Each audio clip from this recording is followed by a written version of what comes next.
still love, forgive, and take back a man or a woman whom you married when he or she was known as a prostitute, whom you gave your name, your home, your heart, who betrayed your love, left you for others, and was eventually sold like a slave? That's the story of Kofi.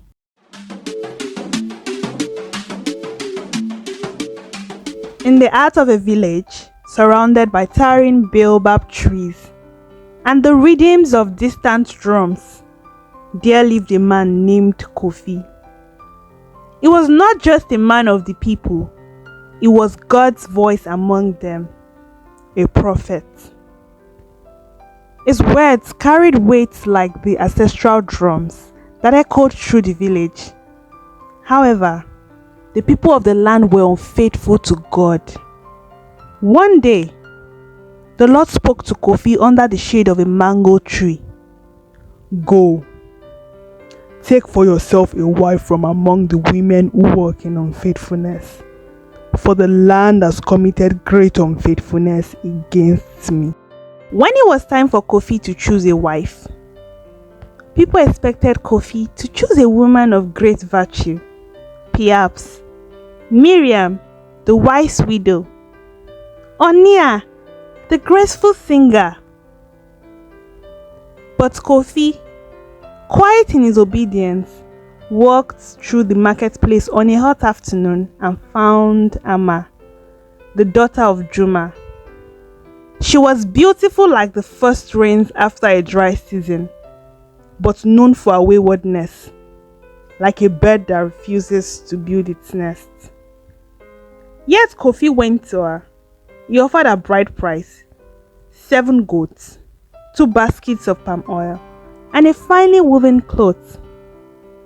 The elders watched, shaking their heads. "Why would a prophet marry such a woman?" they whispered. But Kofi said nothing. He took Amma into his home and loved her, and for a while, things were good. Amma and Kofi had 3 children together, and they had significant names as instructed by God, just like their marriage. As time passed, Amma's heart grew restless. The pleasures of the world beyond their home beckoned her, and she returned to her old ways, leaving Kofi and their children behind. She walked away, back into the arms of other men, abandoning the love and care Kofi had given her. Kofi's heart broke.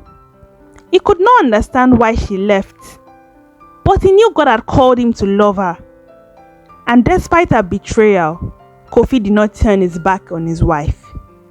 He continued his work as a prophet, proclaiming God's word to the people. But his heart ached with the absence of Amma. The people of the village mocked Kofi. "Look at the prophet. His wife is with other men, and yet he calls us to faithfulness," they whispered. But Kofi remained steadfast.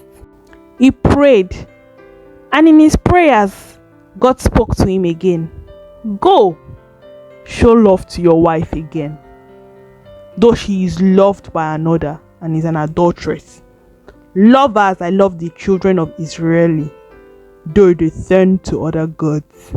So Kofi set out, following God's command. He sought Amma, even though she had abandoned him and returned to a life of unfaithfulness. Finally, he found her, now bound in slavery, her beauty fading, her dignity lost.